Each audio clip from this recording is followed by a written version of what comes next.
welcome to the Marina Skua podcast. My name's Marina, I'm a knitwear designer and dyer based in Wiltshire in the southwest of England, and this podcast is mostly about my knitting designs and my yarn and other textiles projects. So at the moment there's a lot of spinning, and I'm trying to work with local materials wherever I can.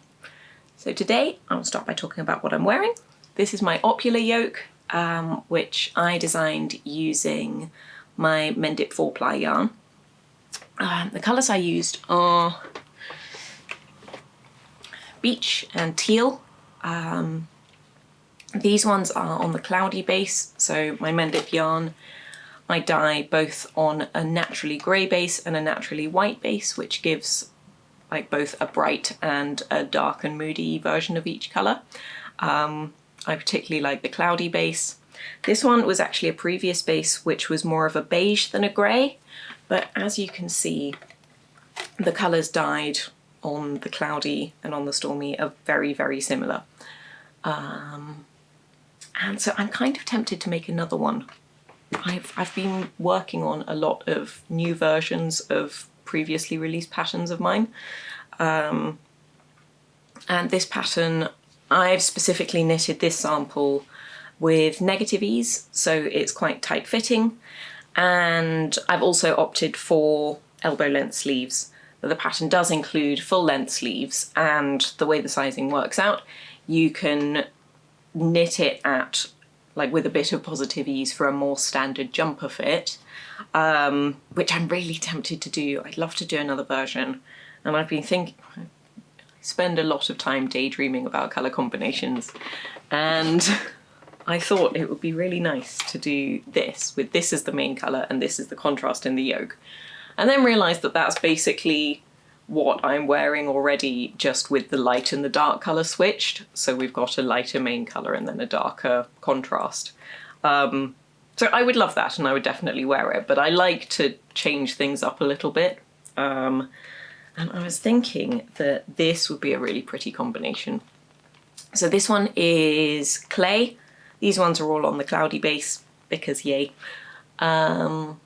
This one's clay, which is just a nice sort of warm kind of terracotta-y pink when it's dyed on the sunny base, and when it's cloudy it's just got that nice warmth to it, but it's a very low depth of shade colour, so a lot of the grey shows through in this one. And this is ore, which is just a nice warm, kind of slightly rusty red, and I think those will be really pretty. And then this one was yew on the cloudy base, which is just such a yummy deep green, and I want to do something with cables in this in the DK weight at some point soon, but I've got a lot of designs coming up. I'm currently waiting on yarn for a couple of designs for publications, and I have a couple of projects on the needles that I'm not going to show you today because I've shown them in the last episode and I haven't made loads of progress since then, so it's not really that interesting. If you haven't seen that episode and want to see those projects, go back and take a look. So I will show you a new design that I cast on since the last episode and then ripped back most of and then carried on with. So this is going to be a cardigan. At the moment I'm most of the way through the yoke, so I'm working it top down just on a nice long needle. It's all a bit bunched up so I can't really show you properly, but it'll go like that. I'm working the button band contiguously, so I'm working it at the same time as the rest of the cardigan, so you won't have to pick up stitches afterwards. And it's got a nice little saddle shoulder. Like this is the top of the shoulder section here. And then we've got the sleeves kind of increasing here. And, you know, it's not all that much to show yet, but I'm really, really excited about the design. I love a little bit of moss stitch detail, seed stitch, depending on how you refer to it. I like using it as a little textural accent in designs, and it's going to do more interesting stuff when it goes down the sleeves, but I'm not there yet, and I will show you when I've made a bit more progress. The yarn was actually given to me by my very kind friend Diana. It is Rauma Fino, and the colour is 4120. Isn't that inspiring?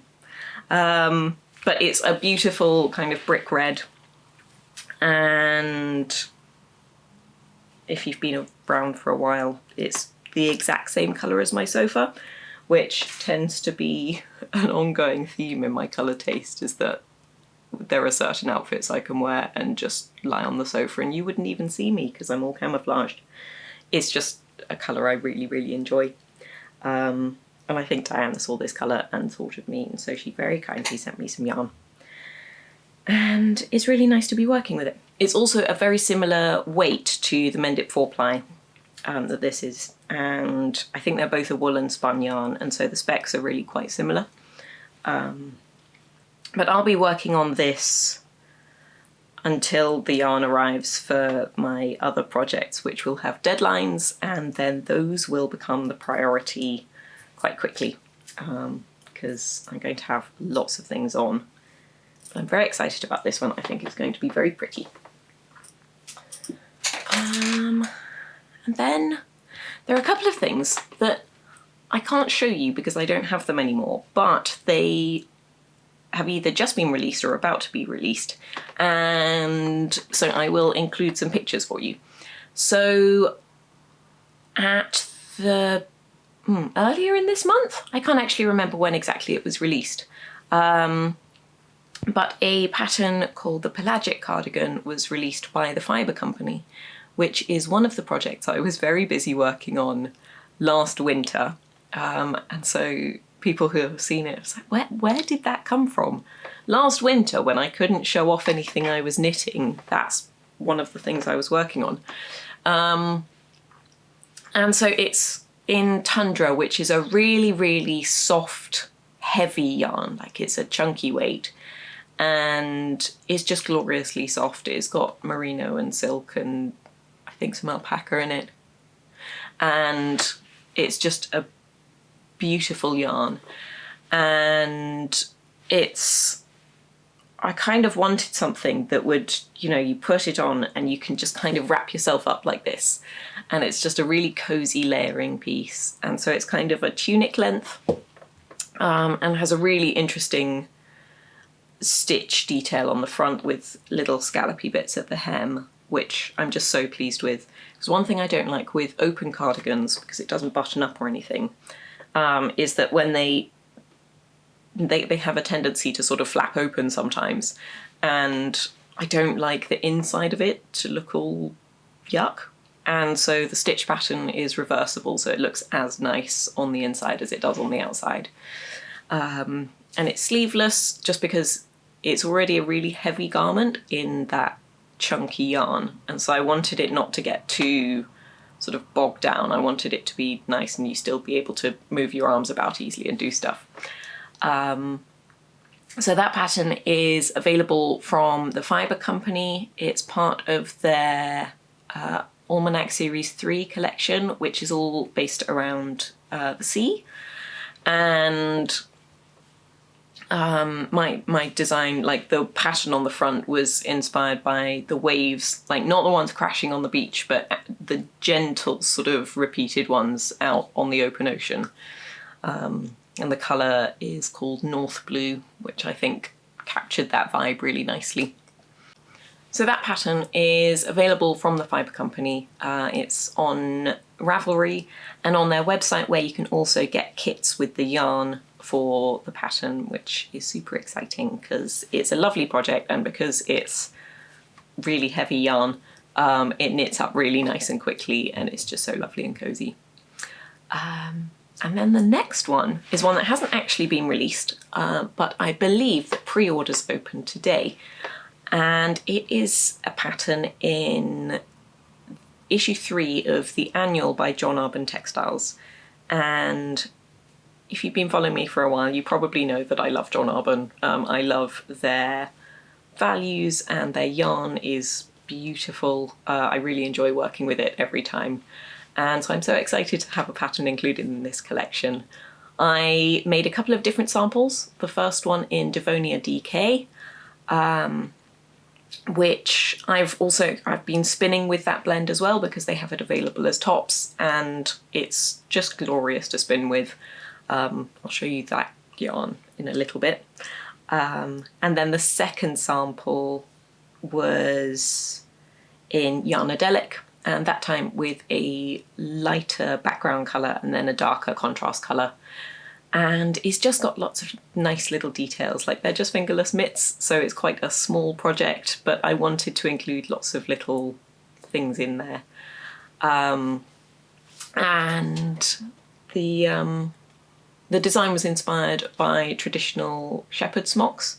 So they used to have both smocking, which I tried to kind of not recreate, but be inspired by, with the herringbone stitch on the cuff. And then they used to have quite sort of fairly aesthetically simple geometric embroidery, which I was really taken with. And as the whole collection is inspired by Exmoor and rural life in the West Country, I really like that. So the mittens are called the Hayward Mitts, and I think pre-orders are open for the annual today, and it's going to be released in a few weeks' time. And yeah, I think that's all the knitting things, and now we'll just get on to all the ridiculous spinning stuff that is everywhere. So I'll quickly show you this project. I've shown it a couple of times previously, but I finished the spinning on it and I'm very excited, so yay! So these are, well, there's a couple of big skeins. These are approximately 150 grams each. And so they are a bat from Celia McWheely, and then applied with two different tops from John Arbon. And I'm so happy with how they've turned out. I think, looking at them, that this one might be slightly warmer looking than this one. I can't tell. I think that might be the case, because this one is the skein I spun second, and this one turned out very slightly heavier than this one, which is unusual for me because usually my spinning gets finer the further through a project I get. I may have been overcompensating, I'm not sure. And that's why that's turned out slightly thicker. It's marginal, so I think on the whole the weights are comparable, but there is some more meterage on this one. So I think when I'm knitting with it, what I'll do is I'll try a couple of different swatches. Like, there'll be swatches that I undo because I don't want to waste any of this yarn. But I will try first doing, like, I'll wind them both up into balls and then first knit a little bit with this one and then a bit with this one and see if, like, there's a noticeable change in weight, and then I'll do another, like, with 2 rows of this one, 2 rows of this one, 2 rows of this one, alternating like that to see how that works out. And it might be that I just need to alternate skeins for the whole project. And the reason I'd alternate every 2 rows, not every row, is that I'm going to be hopefully knitting a cardigan, which will involve knitting flat. And where knitting in the round, like, the beginning of the round is in the same place every round, and so you can just pick up the other yarn. But when you're knitting flat, if you want to alternate every row, you'd have to get to the end of the row and then slide the stitches back and then start from the beginning of the row. And that's just more faff than I can be bothered with. So we'd see how it looks with 2 rows of each. And then this little one is because, so these ones, the bat that I was spinning, I spun finer than the tops, and I'm not quite sure why that is, but I suspect it's because I pre-drafted it, and then I was drafting it again for the actual spinning, and so I think that just naturally made me spin a bit finer. I'm technically not a great spinner, like, I enjoy spinning. I make the kind of yarn that I like, but at the same time, I'm not super at, you know, checking my wraps per inch and my twist per inch and stuff. I'm fairly do it all by feel. And so, yeah, so the singles for the bat came out finer, which meant that once I plied up the first skein, I had more of that left over, because if you are spinning the same weight finer, you end up with more length. And so then I ran out of the nasturtium tops first, which is the one that has like the orangey tone in it, which comes out as more of a peach once it's all spun up. So I ran out of that first and had quite a bit of the bat singles left over just because they were spun finer. And then for some reason I had an extra bit of the sage sprig, so I bought 100 grams, but for some reason had 116, which is nice, you know, bonus bit of fibre. And so I plied up this mini using almost all of the bat and then the rest of the sage sprig. And I just did 2 plies of the sage sprig instead of 1 of the nasturtium and 1 of the sage sprig. And so this ends up, it's the same weight, but it's slightly more sort of darker true green than the sort of warm sludginess we've got here. I find it really funny that everyone's thoroughly enjoyed this being my sludgy green spin, and like it's a properly murky green, but I really enjoy that, and I like muddy colours. And yes. And so on that note, it has been really, really lovely to hear from everyone who has been following along with my recent spinning projects and who has let me know that it's inspired them. And I've heard from quite a few people lately who have started spinning or are planning to start spinning or have put a spindle on their Christmas list. Or, you know, have been encouraged to learn new fibre prep techniques. It's all just really, really lovely, and I'm just so glad to be spreading the love. I want more people spinning. I want more people getting dorky about their fibre choices and getting more involved in multi-stage projects. I love it. It's really exciting to me.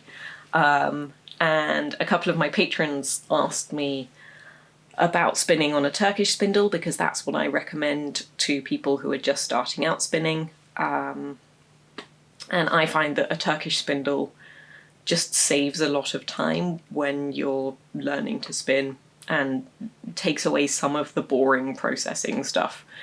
And so I filmed a little video. I say little, it's like, I think it's about 45 minutes long, of an introduction to spinning on a drop spindle and why I prefer to use a Turkish spindle, and just filmed that to help them out with starting out. And so I think it's been encouraging, and if you are interested in that and want to join our lovely little community, I'd love to have you join on Patreon, where there are loads of other hopefully helpful videos too, as well as our Discord group and monthly Zoom calls and stuff.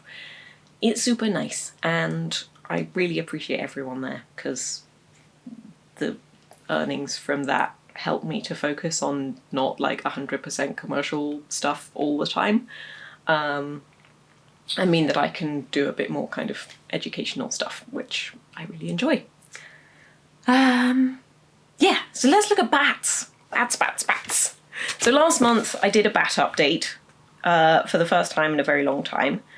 And with people recently apparently getting into spinning, they all went very quickly. And so I've been making some more, which is really, really lovely. I'm so pleased that they were received well. And that people are excited about spinning my like slightly weird fibre combinations. And more on that in a minute. I've got something very exciting coming up. So I carded these ones up yesterday. These ones aren't up yet. I'm just giving you a little preview of the ones I've done so far. I still have some more to do. If you want to know when they're out, the best place is to sign up for my newsletter. Because then you'll get it in your inbox, and yay. I will be giving my patrons priority on these because, again, it's going to be quite a small run of bats. And because they sold out so quickly last time, I want to make sure that the people who are subscribed are getting access to them first. So people on Patreon will probably have access to them for about a day before everyone else. And so if you really want to make sure you can get your hands on stuff where numbers are limited, then that's the place to be. I love these ones. They're so good. They're really beautiful and autumnal and coppery and soul warming. They are pure Shetland mixed with Shetland Teeswater and then a good dose of nice shiny mohair. And I love these ones. They're very pretty. And then these ones have a tiny bit of the same red in them, which you can see in these sort of darker streaks.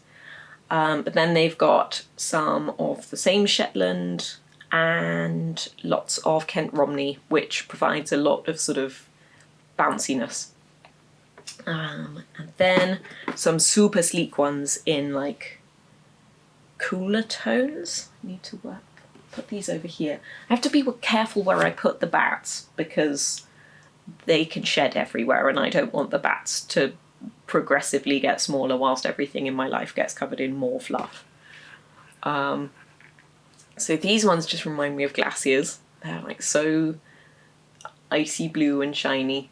And they've got lots of mohair and soy fibre. So soy is like a plant-based silk alternative. And then some Kent Romney and a bit of Shetland in there. And then these ones are the same blend, but they've got like a more purpley, darker, moody vibe going on. And there's like a bit of a greyish tone. Like there's something slightly kind of eerie about them, which I really, really enjoy. So yes, I've got a few more sets to card up and I will be releasing those within the next couple of weeks. And so yeah, I'll put links to my newsletter and Patreon below, and a thingy for Patreon up here, so that you can find those should you be interested. So this is a project I'm very excited about, and there are lots of bits. So I started, because of all of the bats I've been making and the fact that I've been doing lots of fibre processing, and various friends were interested in that, and a few people have apparently been tempted to buy drum carders. And my drum carder is from Wing and Wool Work.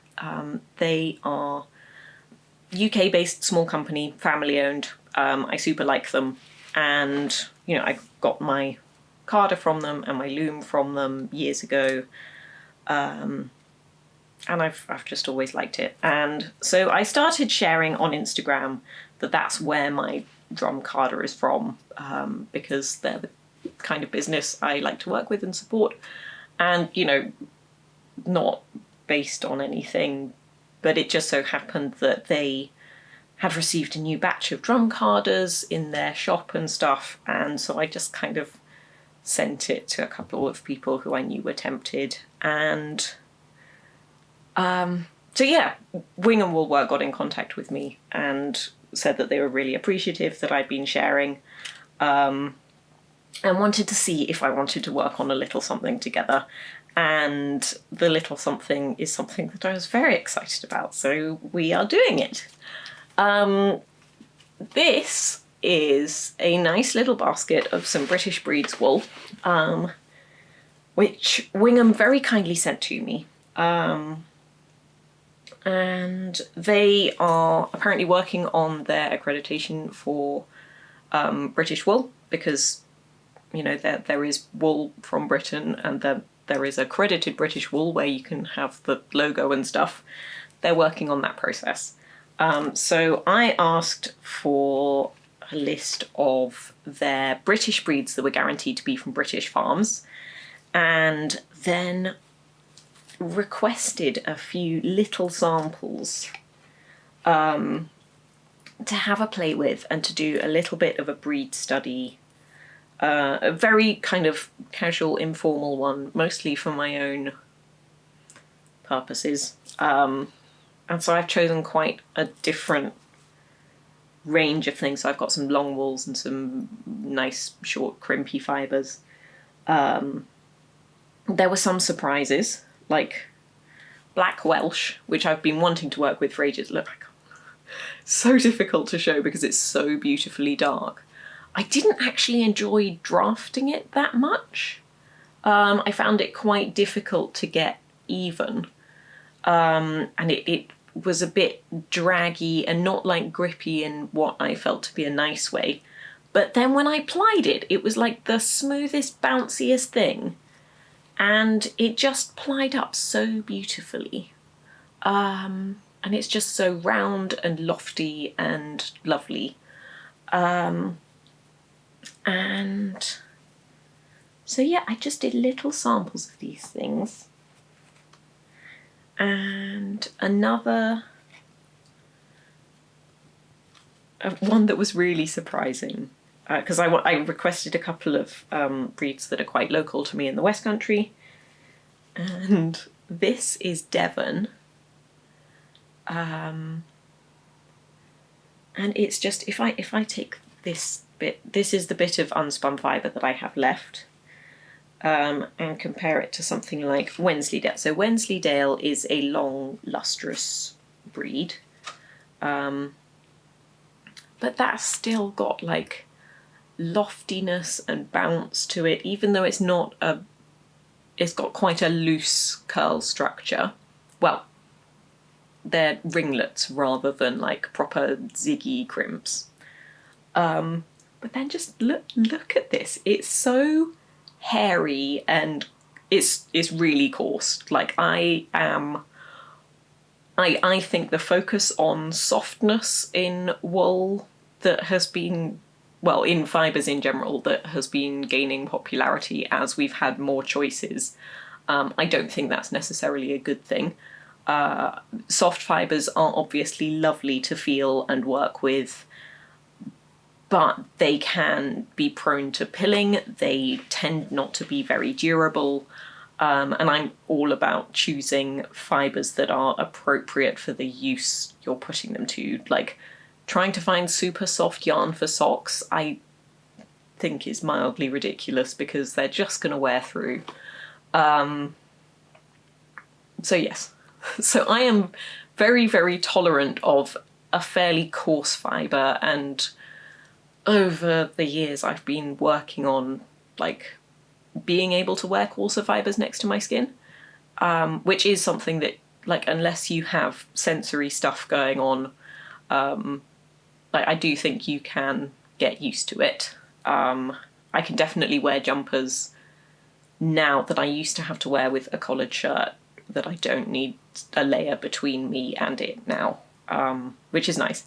Having said all that, there are very few things that I have worked with that I would relegate to rug wool. Probably rug wool. It's so flat and straight and just kind of weird, and it's spun up into this mad prickly yarn, but at the same time was just so much fun to work with. It was amazing. So I've really enjoyed myself. I've had lots of fun with these. And the goal of my sampling here was to find a group of fibres. So I've tried out 9 things. I'm going to be doing a proper little write-up of my thoughts on all of these fibres in an article for Patreon. But the goal was to come up with a blend that Wingham would then blend up and have available. And so I tried a few different things together, and I took notes as I was going through on which fibres I most liked. So this one was blend of the long wools. So these are just ones I've prepared quickly and quite roughly just on big hand cards, because I was doing such a small amount there wasn't any point putting them through the drum card or anything. And with each of these samples I was just spinning them in a way that felt natural to me so I could get a nice feel for them. I wasn't going for any particular style or anything. This is a blend of long wools, so we've got some Teeswater and Wensleydale and Cotswold. So you can see it's a lot more compact and longer, even though that was wound on the same little sampler niddy noddy. And then these ones, this one is, I think, Black Welsh and Pole Dorset and Manx. Not Pole Dorset, sorry, Dorset Horn. I keep saying Pole Dorset when I mean Dorset Horn. Dorset Horn was surprising because I'd heard not nice things about it from people in the past. So bouncy and fun. Just really, really puffy and cloudy and squishy and just cotton candy. It's amazing. Can you tell I've thoroughly enjoyed myself? And sheep breeds are amazing. They're all so different, and I've known this for a long time and I've worked with quite a few breeds, but being able to compare straight up, like in the same preparation, and one after the other in small quantities, just to feel how different they all are and the different qualities they have, it's really enjoyable. So this one I went for the longer wools, this one I went for the shorter, bouncier ones. And then this one, I literally just combined the ones I liked the most. And this is the combination of breeds that I have selected. And I'll show you which breeds they are first, and then I'll show you the thing that's down there, which arrived this morning and I'm terribly excited about. So we've got, let's get them out and then put the others out the way so we don't get all confused. There we are. So I wanted to combine a decent range of colours because I really like strongly heathery yarn where you've got, like especially for hand spun, where you've got lighter colours and darker colours and different hues all mixed together. I think it gives a really interesting depth. And I also like combining fibres with different qualities because it makes for much more interesting spinning and you can have quite a lot of fun with texture. And so I went for like a little gradient thing where we've got, let's go lightest. So we've got the Dorset Horn, which I said was really, really bouncy and crimpy and boingy and is just so lofty and amazing. Then there is Cheviot, which again is nice and crimpy but kind of felt looser and was really, really nice to draft. This is the only mini skein that I did on the drop spindle, because this is the one that I did for my drop spindle video for Patreon. So it's slightly different to the others. I can tell by looking at it that it was spun differently. But again, really lofty, nice and crimpy, and I love this cool grey colour. Then we've got Manx Lochten, which is a fibre I've been meaning to try for ages and ages. It's this lovely morit colour, so this warm mid-brown. And again, really nice and lofty, but very, very fine. It's beautifully soft. Just a delight to work with. It's made a really nice, like, round yarn. And then Teeswater. Ellie at Wingham Woolwork told me that she has a soft spot for this dark grey Teeswater, and I'm inclined to agree because it's just, I don't know what it is. I do like spinning a long wool, but some of them can be very kind of draggy and they can be a pain to draft. Whereas this, I think it possibly has shorter fibres than you might have for some Teeswater, because obviously the length of fibre both depends on the sheep, but also when you shear them. And this really cool grey is beautiful, and it's got quite a lot of heatheriness in it itself. And I like it's quite bouncy but also a bit lustrous. It's really nice. And then Jacob, I've not spun Jacob on its own before, so there's a bit of Jacob in this, but it was blended with merino and that made me enjoy it. I don't like spinning merino on its own, but blended with a decent chunk of Jacob sort of broke it up and made it nice. I went for the black Jacob. It's got all the other fibres on it now. Very, very similar both in look and feel to the Welsh Mountain. Welsh Mountain, black Jacob. Very difficult to tell the difference, even close up, let alone like, yeah. I think the Jacob to me had, the black Welsh was a little bit more matte. And the Jacob was a little bit more fun to spin for me, which is why I chose that one. And so we've got like a really nice range of natural colours, which is something I really, really enjoy. I love working with naturally coloured wool. And so I will show you the thing. It's just in a big plastic bag at the moment because I haven't unpacked it properly, partially because I don't really know what I'm going to do with it if I take it out of the bag, but I need to start spinning a sample. This, look how pretty it is. Let me find an end. Or not. There it is, there's the end. So that is those 5 fibres all blended together on the gill box. I've been trying to learn my mill terminology because it's quite different to hand prep terminology. And so those 5 fibres go into the gill box all together. So they've already been combed. The gill box blends them together.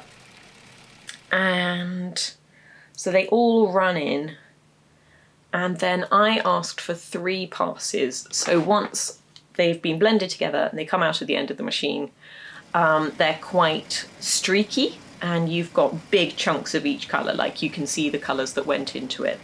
And while I didn't want to blend them up completely and get them all uniform, I didn't want big chunks of each colour. And so it goes through the gill box twice more, and that results in this, like, you've got some streakiness, but at the same time it's not big chunks of colour. So as you spin it, you will have lighter bits and darker bits, but not really high contrast, like barber poley marled areas. And so you'll just get visual interest, and it'll be really nice to spin, because I've talked about my grey spin, which I will be returning to once I've done some sampling of this.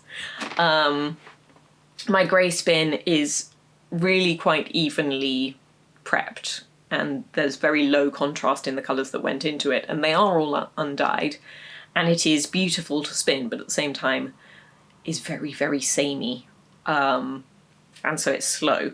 But this, like, you will see that you'll have, like, when you're spinning here, you'll be spinning up a little darker bit, and then you'll be spinning up a lighter bit, and I'm just so excited about it. So the way this will work is I have this for me. Wingham have very kindly sent me 1 kilo of this.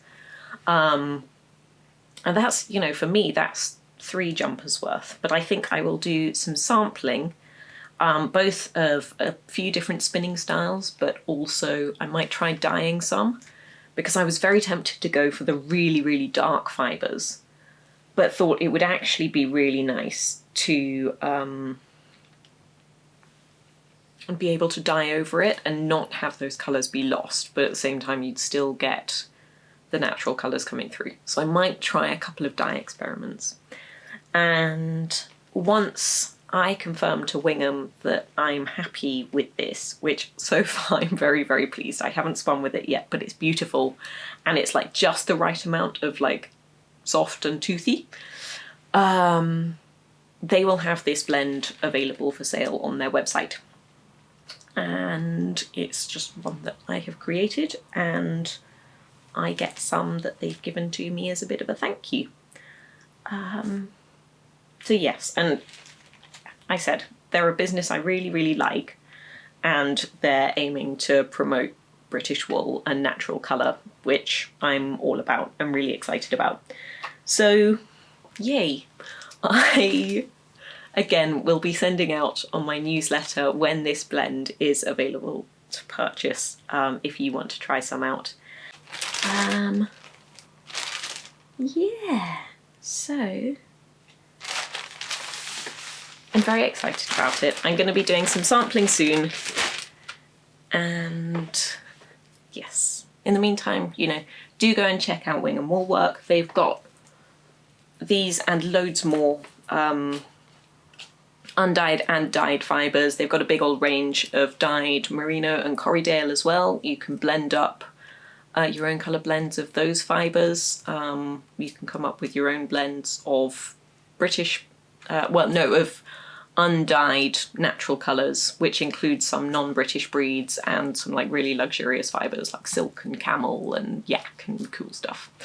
Do they have yak? Maybe they don't have yak, I'm not sure. I shouldn't be giving information I am not 100% certain on, but I haven't looked much at the luxury fibres because I'm much more excited about the stuff that comes from here. So yes, just super excited about that. So the very last thing I'm going to show you, there's been a lot of show and tell this episode. I hope you're okay with that. I've been doing lots of little bits of things and it's really fun.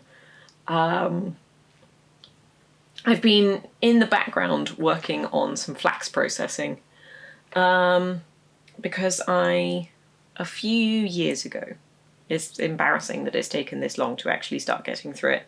I went to Flaxland up in the Cotswolds, and they grow their own flax, and they're a bit of an authority on like UK flax growing. They've been doing it for a long time, and I learned to process flax there. And so I do have some flax that I processed properly while I was there, and also some completely unprocessed flax that has sort of just been retted and dried, and rippled so it doesn't have the seeds on it anymore. Right, terminology. Retting is where you leave the flax stems on the ground or in some water for a period of time, and basically microbial action that takes place when it's damp breaks down the substance that holds the fibres together, and so the retting is basically slightly rotting it, and it means that the fibre is more workable. And then rippling is removing the seed heads from the stems. As you know, flax is also grown for flaxseed, but apparently I think you harvest flax at different times for seed and fibre, so you can't get both crops out of a single planting. So yes, I have some retted and dried flax that is ready to be processed, but I also have, this is the last bag. Since we moved house, I've said this, I've lost a lot of things. Things have gone walkabouts. They are definitely here somewhere, but I keep finding bags of toe flax. I don't know how they got so separated or how I had so many of them. So this is basically the waste product from processing long line flax. So a flax, well, this is line flax. This is nice long fibres. So this is the entire length of the flax stem. You can see they're enormously long fibres, given that most wool, for example, will be from very, very short to about this long. This is ridiculous. And that's why it's very difficult to process. It just requires completely different treatment to wool. And there are some really good initiatives happening to try and bring flax processing back to the UK and Ireland, which is all very exciting. But this is the waste product from processing that flax. And it's called tow, and it's got lots of like really coarse bits in it. It's all tangled and broken. And I've gradually been going through and processing this. This is all I have left of it, and I would like to be done with it by the end of the year. And I think that is feasible. And so in that process, I've been getting this, which is the really, really long line flax, which it requires a little bit more work. And a lot of the fibres are shorter because they've been broken. And the shorter ones look like that, which is still really long, but they are not quite the full length of these ones, if I compare. So if I hold them together at the top, these ones are quite a bit shorter than these ones. And so there's a lot more of this, because these ones are just the really, really long ones. I'm keeping them separated out by length, because I will use them in different ways. So these really long fibres would go on a distaff, which makes it easier to spin from, because drafting out as you would for wool is really, really difficult. And then we've got much shorter fibres, which I'm actually really keen on and are much more fun to work with than the long flax for me. So these are ones where I've managed to separate them out into lengths that are still, like, you can keep them parallel. Some of them are shorter and finer than others. But because these have been processed so much more and the fibres have broken quite a lot, they're just really, really fine and soft. And there are some coarse bits in it because some of the fibre is in the bag of tow flax because it hasn't quite retted properly, and so it's not broken down as fine as it could be. And then there are the really short bits, which are just super fun, which is just this sort of silvery pile of very dusty fluff. And so I will be working these. Well, once I've finished that bag, I have got through an enormous amount. That's quite a bit of flax processing, and I tend to do it a little bit at a time because it gets tedious and it makes a lot of dust. And so often I'll just sort of spend an evening doing it and then put it away for a few weeks and then come back to it. And yeah, it's super fun. I'm really, really looking forward to being able to work with it. And what I think I will do is blend up the shorter fibres with some wool, so that it's got more bounce to it, because if you've worked with linen yarn, it has zero stretch to it. It is very like stiff feeling. So the shorter fibres I'll blend with wool, so I'll be able to spin them in a way that gives more bounce and a bit of stretch. And I will use those as warp for some weaving.